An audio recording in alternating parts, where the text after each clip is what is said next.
If you follow American football, you've probably heard the saying, if you have two quarterbacks, you have no quarterback. This couldn't be more true for the nation of Andorra, a country ruled by two princes, the president of France and the prime minister of Spain, sharing the playbook. A fitting metaphor for a country caught between two world powers as its identity is slowly being stripped away. Perched high in the Pyrenees, Andorra is smaller than the average American suburb. A mountain kingdom once defined by isolation, its unique language, and centuries of tradition. This is the story of how Andorran identity is disappearing, not through conquest but by its own choices.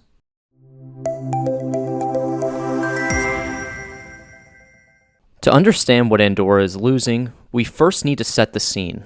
Nestled in the eastern Pyrenees mountain range, Andorra has been inhabited since prehistoric times. Its modern identity, however, began in the 9th century. It survived as a buffer state between France and Spain, and in 1278 the Parage Agreement formalized Andorra's unique co-principality. Sovereignty was shared between the Bishop of Urgell in Spain and the Court of Foix in France. This delicate balance preserved independence while deterring would-be conquerors. Language became a cornerstone of identity. Catalan, the country's official language, tied its people to a shared culture and history even as surrounding regions spoke French or Spanish. For centuries, towering peaks shielded Andorra from invasion, and slow-paced, locally focused economy reinforced its sense of self. It was small, yes, but it knew exactly who it was. However, when the modern world began knocking on its door, its advantages soon proved to be its vulnerabilities.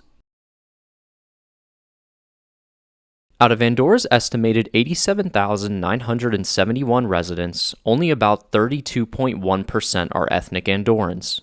This means that nearly 68% of the population comprises of immigrants and their descendants. While Andorrans are still the largest single group, they no longer represent a majority, reshaping the once homogeneous core into a multicultural tapestry. Immigration to Andorra is predominantly from neighboring countries. Spanish nationals make up the largest group, followed by Portuguese and French nationals. These communities have become integral to Andorra's social and economic fabric, yet their presence also accelerates the dilution of the native Andorran identity. The fertility rate in Andorra is among the lowest in Europe, and in 2023 it stood at approximately 1.08 children per woman, well below the replacement level of 2.1. This low fertility rate means that population growth relies heavily on immigration, further altering the demographic landscape. Compare this to the highest fertility rate in Europe, 2.1, held by another micronation nestled between two superpowers, Monaco. These shifting demographics aren't just stats, they foreshadow a deeper crisis, the erosion of Andorra's individuality.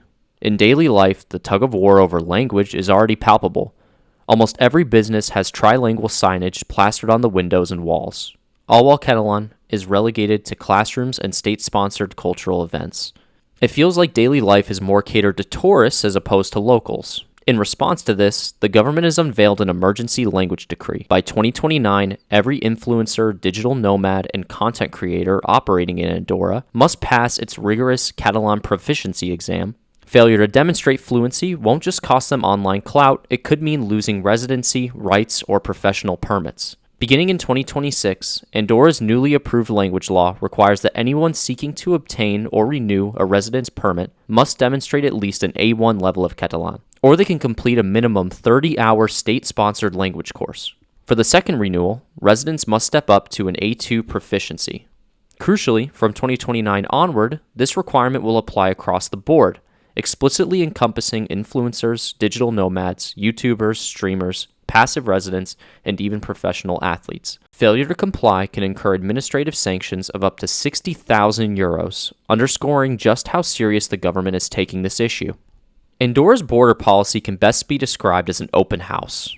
Despite its non-member status within the EU, the Principality already functions as an open corridor. French and Spanish border posts at Pas de la Casa stamp passports only as a courtesy, and cross-border workers commute daily without checks. Full Schengen entry, however, would erase even these vestiges of sovereignty, turning the mountain fortress into a pure transit zone on Europe's Alpine Highway. In December 2023, Andorra and another micronation, San Marino, finalized a 300-page EU association agreement, paving the way for full internal market participation. The treaty covers the 4 EU freedoms: goods, services, capital, and people, meaning Andorra will adopt thousands of pages of EU acquis on customs, competition, financial regulation, and environmental law. Ratification by EU Council is expected by late 2025.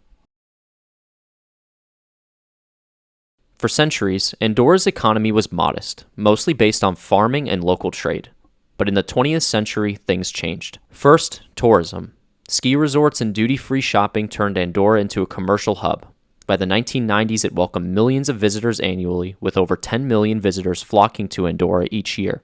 That is approximately 130 tourists for every one Andorran. Tourism now makes up more than 40% of their GDP, with that number being as high as 60% pre-COVID. But the price was a shift from community-driven life to service-driven survival.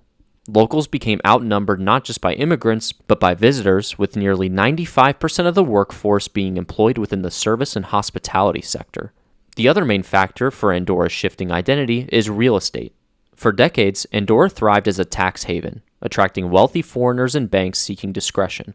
But by the early 2010s, under pressure from the EU and OECD, Andorra dismantled its banking secrecy and adopted transparency laws.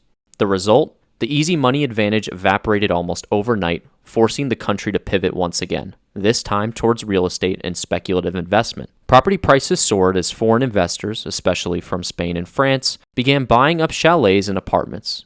The cost of housing ballooned, with average rents nearly doubling over the course of a decade. The average cost per square meter for a new home went from 2,500 to 4,500 euros since 2019.